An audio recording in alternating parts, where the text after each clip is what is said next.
I'm Marina, and I'm the hands behind Draw with Marina. Today, I'm going to show you 40 Procreate tips. I'm using an iPad Pro with the Apple Pencil and the Procreate app.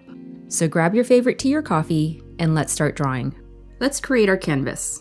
So hit the plus sign here, and then you're going to see some options here, but we're going to click this black folder with the plus sign again. Now, if I'm going to do a high quality print, we're going to be working in inches. So let's say I want to do a canvas of 8 by 10. We're going to select a 300 dpi, which is high resolution print. And then Procreate is going to tell me I have 70 layers maximum for this type of project. If I want to do digital art, I'm going to be working in pixels.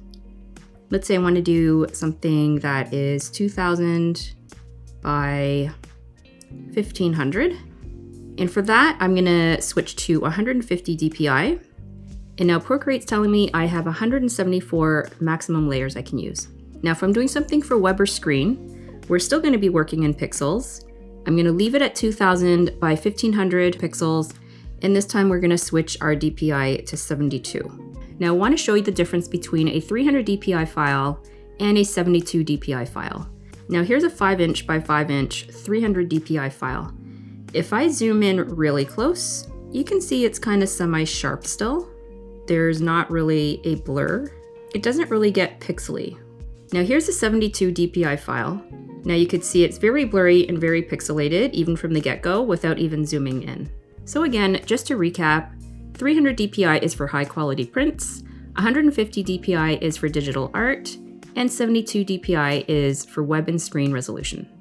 You'll also notice that any of the file sizes that you just created is going to pop up down here in your options. Now, if I want to use any of these and I want to save it for future use, I just have to swipe left, hit edit, and I can just rename the canvas by clicking up here. And then I could put 2000 by 1500, 150 DPI. Hit save, and it's going to save my settings right there. Now, if I want to delete any of these, just swipe left and hit delete. To enable the quick menu, go into your settings, preferences, gesture control, quick menu, and here I'm going to check 3-finger swipe. Hit done. So from here, I'm going to do a 3-finger swipe, and it's going to enable my quick menu. Let's start off with a circle. To make it non-wobbly, don't let go of your Apple Pencil. And to make it a perfect circle, tap anywhere on the screen. You could also do this with a triangle. Tap anywhere on the screen to make a perfect triangle.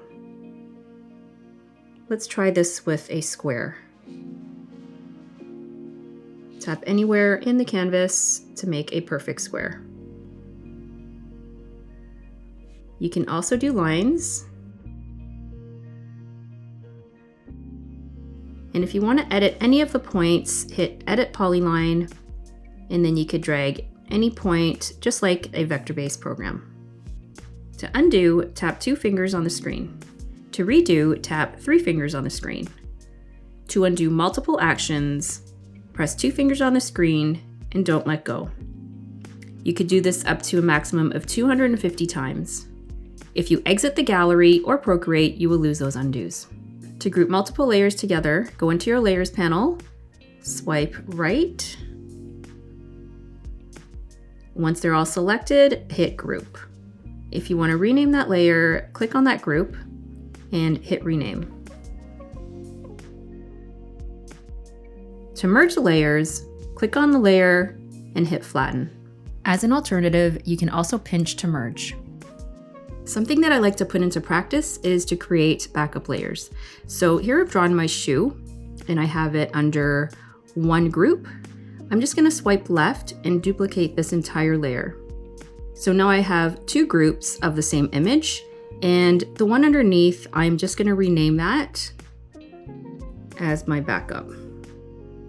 So now I'm just going to disable the backup, and if I want to make any changes, I'm going to go into my duplicate layer. If I make any mistakes, I can always revert to the backup. To quickly lock layers, I'm going to lock my highlight layer, which is right there. I'm going to swipe left, hit lock. You're going to see a little padlock right beside the name. So this just means that it's going to lock the layer, you can't disturb it, you can't move it around, which kind of helps you when you're working with other layers and you accidentally move or touch that layer. To move a layer from one project to another, click on that layer, drag it out, go to your gallery, go to where you want to move it. Don't let go of this layer. Hit the Layers panel and just drop it up. There is so much we could do with the Transform tool. So let's click on the arrow, and from here you have Freeform, Uniform, Distort, and Warp. Let's go with Freeform. You can reshape your object. Now this is not going to be constrained because we're under Freeform. Now if we go to Uniform, there is going to be a constraint. We could distort it, and we can also warp it. You can also flip vertical, flip horizontal, and rotate it. To enable snapping and magnetics, let's go into our Transform tool, hit Snapping, enable magnetics, and enable snapping. Distance dictates how far an object can be from a guide before snapping. For example, if the distance is set to 50, the object will snap to any guide within 50 pixels. Velocity affects how freely the object moves and how quickly snapping activates. A higher velocity setting will make the object move more freely and snapping may be less responsive. A lower velocity will make the object more magnetic and snap more readily. Let's say I want to move my Rubik's Cube right into the center of the canvas. I'm going to make sure that my snapping is enabled, and then I'm going to move my Rubik's Cube, and then you could see that it's snapping to different points. And when I know it's center, it's when I see this orange line on the y-axis, and it's snapping right into that. Now keep in mind that it's taking the far left of the shadow all the way to the far right of this shadow. Now, if I get rid of the shadow, it's going to be a little bit different. It's going to use the edge right to the edge of that Rubik's Cube. So let's try that. So here I have my Rubik's Cube again with no shadow, and you can see that the constraints are right tight to the Rubik's Cube. So again, I'm going to make sure that my snapping is on, and now you can see the center is pulling from these constraints. Now if I want to make it absolute dead center, you can also see the orange on the x-axis. It's kind of like rotating in between blue and orange, but I know it's there, and also the y. So this is the dead center. To nudge any object in any direction, go into your arrow. You can use your Apple Pencil or your finger. Just tap slightly in any direction.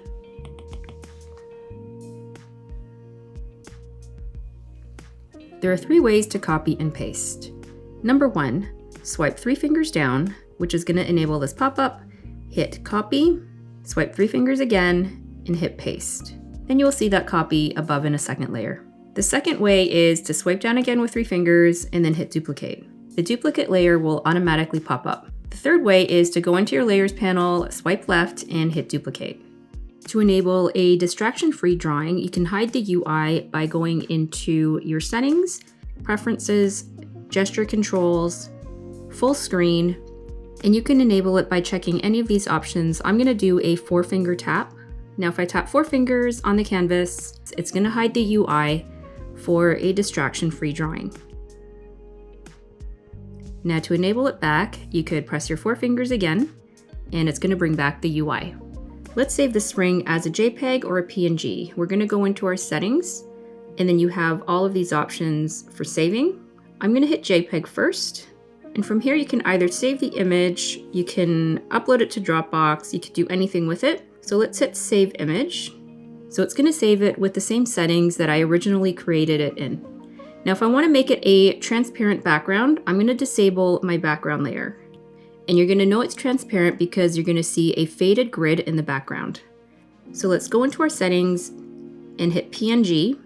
And now you're going to have the same options. So just remember that saving as a PNG will allow you to have a transparent background, whereas JPEG is a flattened background. So even if I have a transparent background right now on the canvas, saving it as a JPEG is just going to flatten it to a white background.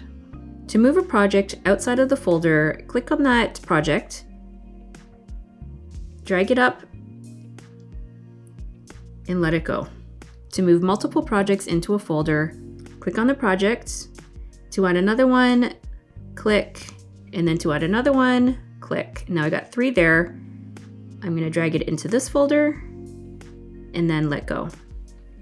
Now to rename the stack, just click on the name and you can rename it.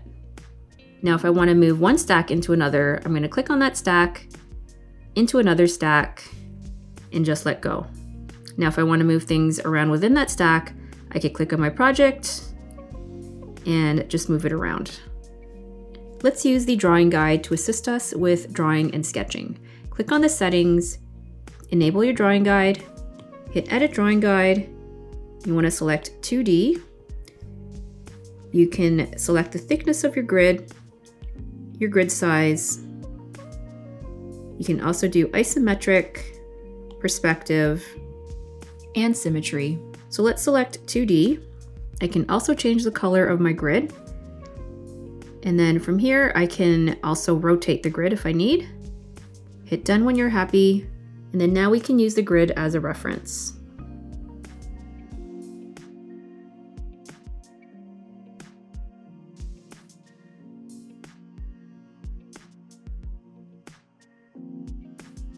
To use the perspective guide, let's go into Settings, Canvas, enable your drawing guide, hit Edit Drawing Guide, hit Perspective. Then we're going to tap anywhere on the canvas to establish our horizon line.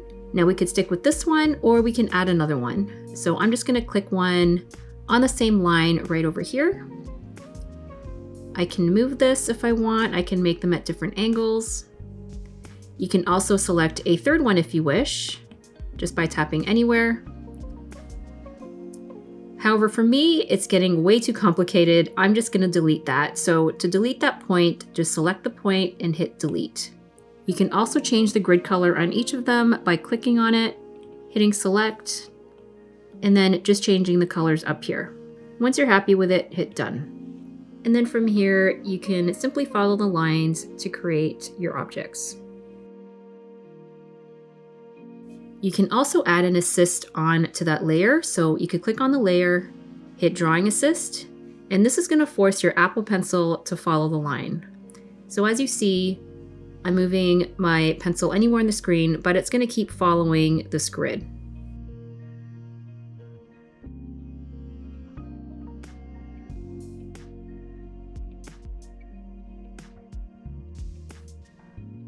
You can also turn the assist on by initially setting it up with your drawing guide.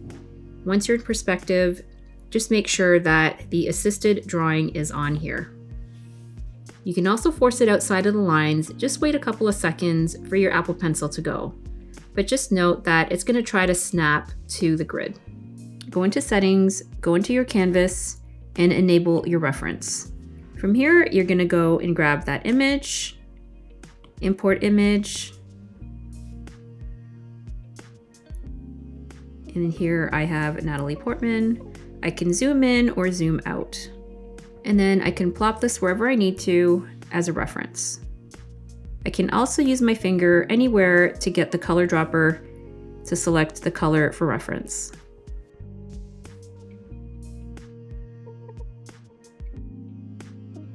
You can also use the canvas as a reference by clicking Canvas.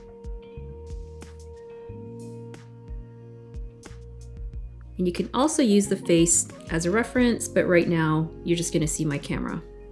Let's trace an image. Let's go into our settings, add, insert a photo, select your photo. Next, we're going to go into the layers, hit the N, decrease that opacity. Let's create a new layer on top of that. Let's select a nice dark color. Next, let's select a sketch brush. I'm just going to grab a 6B pencil, decrease that brush size just a little bit, and then we could start tracing.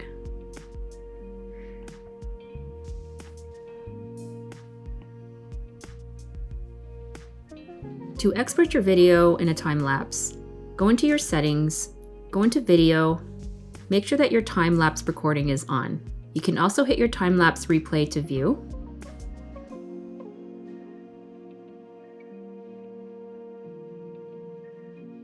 And you can also export the time-lapse video as a full length or 30 seconds. And then from here, you can save your video, you can airdrop it, you can message it, you could save it to Dropbox. You have a whole variety of options. To import new brushes, go into your brush gallery, hit the plus sign, hit import, and from here you have lots of options on the left depending on where you saved your brushes. So once you've navigated to where your brushes have been saved, they're going to appear as a .brush file. So I'm going to import one of these. Then it's going to import directly right into the brush gallery as an imported folder. If you want to rename this folder, click and hold and hit rename. If you want to move the imported brush out of that folder, bring it into another folder and then let it go. To set your minimum and your maximum brush size, this is my minimum brush size. And if I go all the way to the top, here is my maximum. If I want to change this, I'm going to go into my brushes panel, go into properties, and then I'm going to increase my maximum. And maybe I'll just keep my minimum as is. So let's try this again. Our minimum is now a little bit thicker, and our maximum is a lot thicker. To set your favorite brush size, here's my brush. Select your brush size, hit the plus, and you're going to see a little blue marker, and that's going to indicate that is where your favorite brush size is. To undo that, just click it again and hit minus. You can also do this with the opacity. Click on your desired opacity, hit the plus sign, it's going to set a marker, and if you want to get rid of it, just hit the minus. To pin your most favorite brushes, go into your brush gallery, and you'll notice a folder called Recent, which is at the top. If you really like a brush, you could swipe left and hit pin. In that way, whenever you want to reference that brush, you don't have to find it. It's going to be right there. Here's some writing without stabilization. If I want to stabilize this brush, I'm going to go into my brush panel, click on my brush, go into stabilization, and increase the amount. You can also test it out here. Now that's a little bit too much stabilization. You could play around with the settings, and here's the brush with a little bit more stabilization. To erase your artwork with the same brush that you're currently painting with, click and hold the erase tool, and it's going to erase with that same brush. However, it's not going to erase with the same brush size. So here's a list of my go-to brushes. You'll see me draw a lot here with a monoline brush. So I have these in different thicknesses, just to save time. Another one of my favorite brushes is the airbrush, and I use this a lot for blending. Another one I love is calligraphy brushes. You can find these online and use these as practice papers to practice your lettering.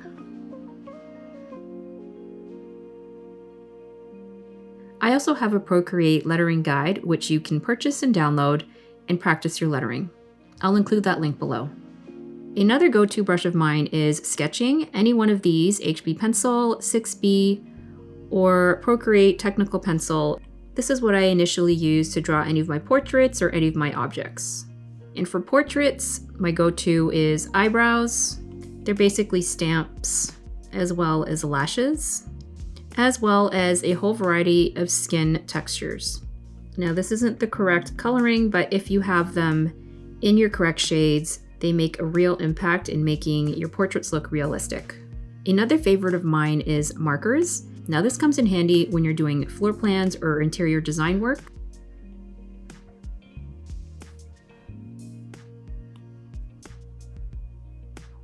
And last, but most definitely not least, my most favorite brush in the whole wide world is my hair brushes.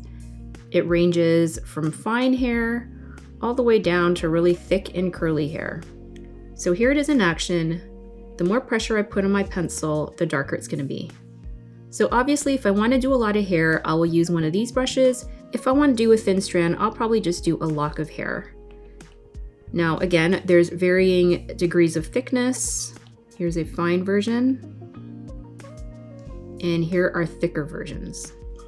And obviously you can also play with your brush size.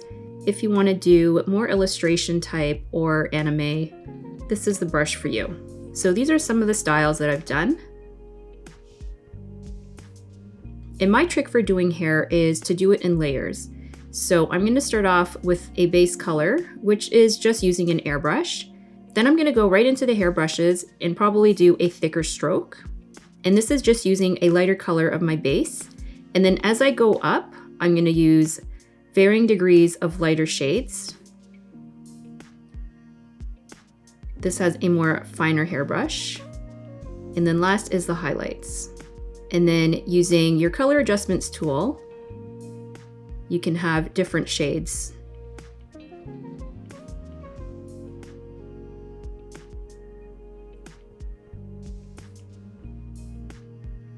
Some quick notes about the color wheel. You can expand it or you can shrink it, and then you're going to see the entire color wheel on the circle. And if you're looking for some inspiration on color palettes, you can go into Harmony, and from here you can click and you're going to have 5 different options. Complementary is going to give you 2 colors that complement each other. So wherever I move one color, the other one is going to follow. And this is kind of just basic color theory. It's whatever is opposite. So if I pick a yellow, the complementary is a purple. So if you go down into the options, here's your triad. So you have some options here to create a really nice cohesive color palette. To grab any color off an image, take your finger and hold it down. You can see the eyedropper pop up. Once you select your color, it'll pop up on your color palette. Another way is to take your Apple Pencil, take your finger and hold this little square up here. And with your Apple Pencil, tap anywhere on the screen and you will see the color dropper again. And once you've landed your color, it'll pop up on the color palette. Alpha Lock enables you to lock your object, so if you need to repaint it, you could do so without going outside of the lines. Let's go into our layer, click on the layer, and hit Alpha Lock, and you will see a transparent grid-like pattern at the back. Then let's select our new color.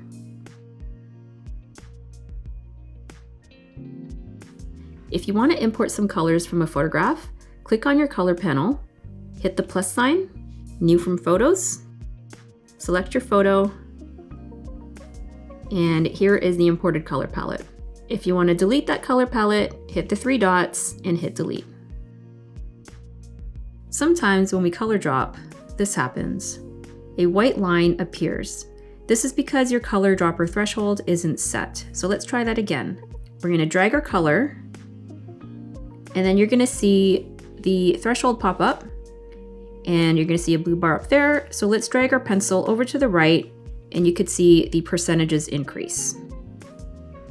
We want to try to go as high as we can.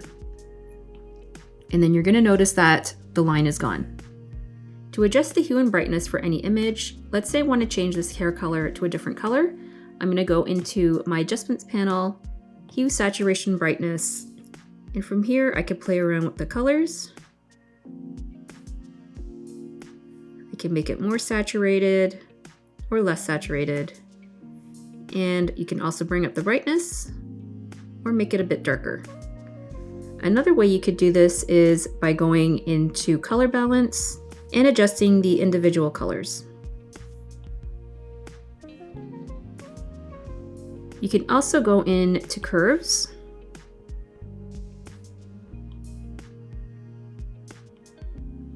There's a lot of options you can play with. By using the blend mode, your objects and colors on any 2 layers can interact and blend. Using the blend mode opens up a variety of possibilities for your art. So using these 2 circles as an example, I'm going to go to my top layer, which is this blue circle. And by default, again, it's normal.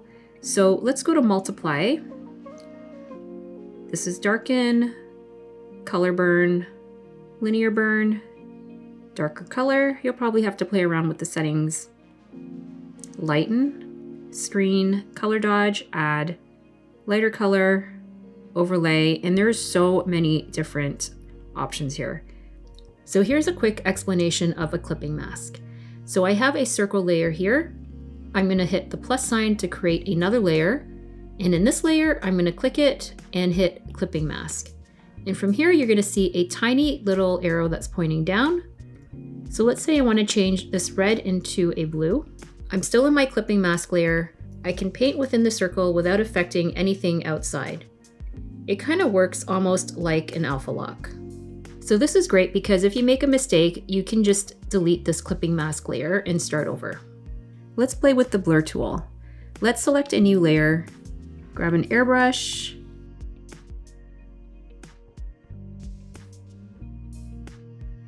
then hit your adjustments tool, Gaussian blur, and then just use your Apple Pencil and then you can see the blur percentages go up. you can create some really neat backgrounds. Next, let's play with the Liquify tool. Go into the adjustments again, hit Liquify, and you're presented with a variety of options. So let's do twirl right. You can select your brush size, twirl left. The longer you hold your brush, the more it's going to twirl. You can pinch it, and you can push it, expand. You can make crystals. This is an edging tool. You can literally play with this all day. The Symmetry tool is a really neat feature because it allows you to draw symmetrical shapes. Let's go into our settings, Canvas, enable your drawing guide, then hit Edit Drawing Guide, then go to Symmetry, go to Options, and then you're going to have vertical, horizontal, quadrant, or radial. Let's select radial, and then you want to make sure that your assisted drawing is on. To make sure that the assist is on, go into your layers and you will see assisted labeled. And then you could start drawing. So it doesn't matter which area I go in, it's gonna copy over to the others.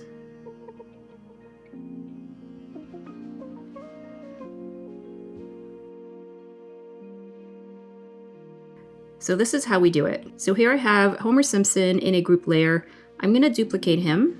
Then I'm gonna go to my original group of layers underneath. I'm gonna click it and hit flatten. So now he is one layer. Then I'm gonna go into my color adjustments, hit hue, saturation, brightness, bring him all the way down to none, which is black. Well, you can't see it because he's in the background. Then we're gonna go into our transform tool. And then with the top middle point, we're just gonna bring him down like this. Next, we're gonna go into the shadow layer, hit the N, bring the opacity down. Now, if you want a stark shadow, you can have it like this, or if you want it a bit blurry, let's go back into our adjustments tool, hit Gaussian blur, and then bring up your percentage at the top. So you can see the percentages going up. So right now I'm at 7%. So the shadow appears a bit stubby. I'm gonna go back into my transform, go into freeform, and then just extend it a little bit. And that's how you create your 3D shadow. So here I have a photo I took in the Bahamas. I want to get rid of this buoy here and this one right here. So let's go into our adjustments, hit clone. So this little circle is going to pop up. So your brushes also work with the clone tool. I'm going to change my brush into an airbrush. That way when I clone, the effects are going to be a bit softer. So I'm going to use the reference right over there. And then from here, I'm just going to go over it with my pencil. And it's basically copying everything inside this reference circle.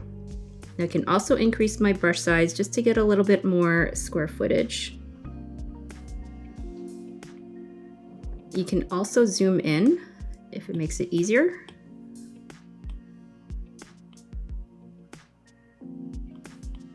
And I'm going to get rid of this one over here. And here's the final image of them erased. And there you have it, 40 Procreate tips. I do a deep dive into some of these tips in greater length on my YouTube channel. I will link those videos below, as well as any other resources that I mentioned. For more drawing tutorials and gadget reviews, be sure to subscribe to Draw with Marina.